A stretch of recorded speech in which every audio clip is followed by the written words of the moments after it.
Баршаңызға сәлем. Біздің бүгінгі өтетін тақырып ол future simple.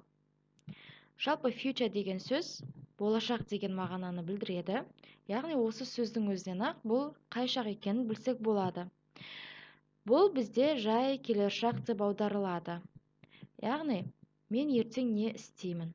Не болмаса бір аптадан соң, не болмаса бір жылдан соң, тек қана келетін уақыттарда қолданылады. Бізге бұл тақырып түсінікті болу үшін не істеймін деген сұраққа жауап берейік. Мысалы, мен ертең киноға барамын. Сен бір аптадан соң мектепке барасың. Ол қыз келесі жылы үй сатып алады. Осы сөйлемдерді ағылшын тіліне аударып көрейік. Яғни біз бұны қалай айтамыз ағылшын тілінде? Сонымен, бұны айту үшін біз ең алдымен future simple'дың формуласын білуіміз қажет.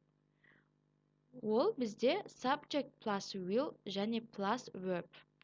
Subject дегеніміз бұл әр сабақта мен қайталаймын, яғни сөйлемнің басындағы бастауыш. Will дегеніміз сөйлемнің келер шақ екендігін білдіретін көмекші етістік. Ал verb бізге белгілі, бұл негізгі етістік. Сонымен аудармасын көрейік. Біріншісі, мен ертең киноға барамын. I will go to the cinema tomorrow.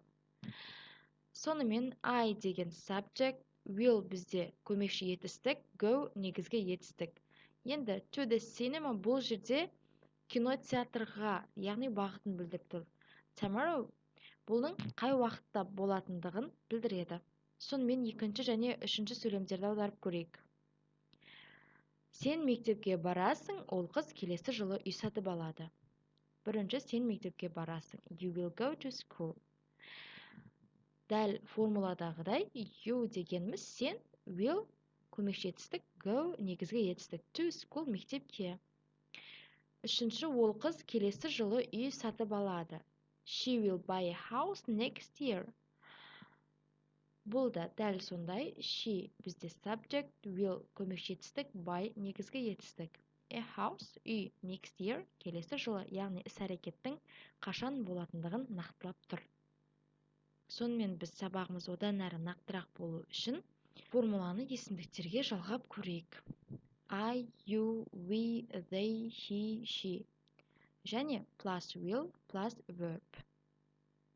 Етістіктерімізді алайық. Бірінші, read a book tomorrow. Read a book. Кітап оқу. Tomorrow бізде ертең деп аударылады. Buy a new pen. Buy деген сатып алу, a new pen жаңа қаламсап, яғни жаңа ручка. Сонымен, мен ертең кітап оқимын деп айту үшін I will read a book tomorrow. Сен ертең жаңа ручка сатып аласың. You will buy a new pen tomorrow. Сонымен, іс-әрекеттің қашан болатынын нақтылайтын future simple-ға тән сөздері бар. Олар мысалы tomorrow, the next day, next week, next month, next year, next century. Tomorrow ертең деп аударылады. Next day келесі күні, next week келесі апта, next month келесі ай, next year келесі жыл, next century келесі ғасыр деп аударылады. Сонымен қатар бізде ертең емес арғы күні деген бар. Ол бізде the day after tomorrow деп айтылады. Және де after сөзі кейін, яғни бұны tomorrow'дан бөлек басқа сөздермен қолдансақ болады. Яғни ертеңнен кейін емес, мысалы бір аптадан кейін, бір жылдан кейін деп те қолдануға болады. Біз сонымен болымды сөйлемді қалай жасайтынын үйрендік. Ал болымсыз сөйлемді қалай жасаймыз? Ол үшін біз not жалғаймыз, себебі бізде дайын көмекші етістік бар, ол will. Сонымен, мен ертең кітап оқымаймын. I will not read a book tomorrow. Сен ертең жаңа ручка сатып алмайсың. You will not buy a new pen tomorrow. Біз ертең серуендемейміз. We will not walk tomorrow. Және де will not'тың қысқартылған түрі бар, ол бізде won't. Мысалы, олар ертең кітап оқымайды. They won't read a book tomorrow. Ол бала ертең жаңа ручка сатып алмайды. He won't buy a new pen tomorrow. Ол қыз ертең серуендемейді. She won't walk tomorrow. Дәл осы реттілікпен біз болымсыз сөйлемді жасаймыз. Келесі сұраулы сөйлем жасап көрейік. Ол үшін біз will көмекші етістігін сөйлемнің алдына шығарамыз. Сонымен бізде сұраулы сөйлем пайда болады. Мысалы, мен ертең кітап оқимын ба деп айту үшін will I read a book tomorrow болады. Ал сен ертең жаңа ручка сатып аласың ба деп сұрағыңыз келсе, will you buy a new pen tomorrow дейміз. Ал егер біз ертең серуендейміз ба деп сұраса, Will we walk tomorrow? дәл осы реттілікпен, яғни willді бірінші айтсақ, бізде сұраулы сөйлем шығады. Келесі сөйлемдерді аударып көрейік. Мен қоңырау соғамын.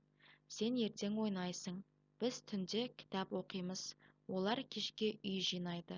Ол бала ертең билейді. Ол қыз ертең маған көмектеседі. Мен қоңырау соғамын. I will call. Сен ертең ойнайсың. You will play tomorrow. Біз түнде кітап оқимыз. We will read a book at night. Олар кешке үй жинайды. They will clean a house in the evening. Ол бала ертең билейді. He will dance tomorrow. Ол қыз ертең көмектеседі. She will help tomorrow. Енді болымды, болымсыз және сұраулы сөйлемді бірден жасайық. Ол бала ертең билейді. Ол бала ертең билемейді. Ол бала ертең билей ма? Біріншісі, ол бала ертең билейді. He will dance tomorrow. Ол бала ертең билемейді. He will not dance tomorrow. Ол бала ертең билей ма? Will he dance tomorrow? Біз сонымен future simple тақырыбын аяқтадық. Тақырып сіздерге түсінікті болды деп ойлаймын. Бүгінгі сабақ сіздерге ұнаса, лайк басып комментарий қалдыруды ұмытпаңыздар. Каналға тіркелмеген болсаңыздар, каналға тіркелуге кеңес беремін. Көріскенше, goodbye!